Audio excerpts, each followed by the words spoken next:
Sur le plateau d'Electric Road, Jean-Patrick Tesser, le fondateur d'Electric Road. C'est la 5e édition. Tout à fait. Tout à fait. Nous avons démarré en 2013 avec une pause au moment de la COP 21. Que propose le père fondateur d'Electric Road? Un mélange d'expertise et de pédagogie. Expertise par les ateliers et les plénières qui sont tenus par des grands experts du métier de l'électromobilité, et la pédagogie à travers les espaces d'exposition que vous voyez juste à côté de vous. Alors vous avez un curieux camailleux d'exposition. Ça va de la trottinette électrique jusqu'à la Tesla, par exemple.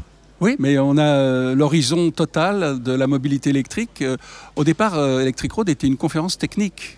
Et puis petit à petit, on a été approché par des gens qui nous ont dit à cette occasion-là, on aimerait bien venir et montrer ce qu'on est capable de faire. Et la mobilité aujourd'hui, elle est multiple. Donc l'exposition, elle est multiple. C'est pas seulement le véhicule, c'est aussi, par exemple, les collectivités locales. Pour nous, c'est très important puisqu'on va parler évidemment de transport collectif de personnes et on concerne par exemple les métropoles. On va parler de transport lourd, massifié, de fret, et là on va concerner peut-être un peu plus les régions. Donc aujourd'hui, rien n'est faisable, rien n'est possible sans les politiques, sans les territoires qui sont bien souvent à l'origine de la prospective, de la recherche et du dynamisme. Ce matin, le vice-président de la région Pays de la Loire insistait sur le fait que la mobilité, ce n'était pas seulement l'urbain, que c'était aussi le monde rural. La mobilité électrique. La mobilité électrique, ça va de Bien soi. sûr, on a trop souvent dit que la voiture électrique, c'était une voiture urbaine. Rien n'est plus faux, puisque c'est difficile de jeter une prise de courant par un balcon pour charger sa voiture qui est en dessous. Bien entendu, la voiture électrique, à partir du moment où elle fait des trajets de 100, 150, 200 km, elle peut tout à fait être utilisée dans les périphéries des villes, des villes ou des métropoles, où vous avez des gens qui font 10 km pour venir travailler. Il n'y a aucune raison. Et en plus, vous vous chargez chez vous. Il ne faut pas oublier que la façon de se charger la plus simple et la plus économique, c'est de se brancher dans son garage.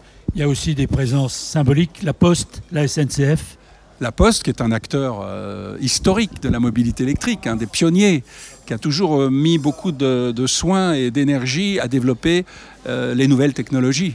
La SNCF qui nous réserve des surprises étonnantes, justement. Et c'est là aussi le mélange des métiers. Vous voyez, Electric Road Nantes 2018, vous avez des gens qui viennent du rail, vous avez des gens comme Novabuild qui viennent de l'immobilier. Donc la mobilité de demain, c'est pas juste 4 roues et un moteur, c'est un ensemble de métiers. Et la dalle de béton qui va demain produire de l'énergie. Ça, c'est Cola. Oui, c'est pas tout à fait du béton, mais c'est des panneaux cellulaires et qui vont permettre sur n'importe quelle surface, avec n'importe quel poids. On roulera dessus. On roule dessus, n'importe quel poids, de produire de l'énergie. On a besoin, vous le savez bien, de produire de l'énergie de tous les côtés. On a l'impression, Jean-Patrick Tesser, que ça vous épate encore le développement de la mobilité électrique? Parce que je me sens enthousiaste, je me sens curieux, je me sens... voilà, j'ai un dynamisme dans cette direction-là, parce que j'ai vu grandir, je me suis vraiment consacré à ça depuis 10 ans, et je suis évidemment heureux de voir l'accomplissement de tout ce travail-là, en voyant la multiplication du parc et en fait la satisfaction de ce que j'avais prédit.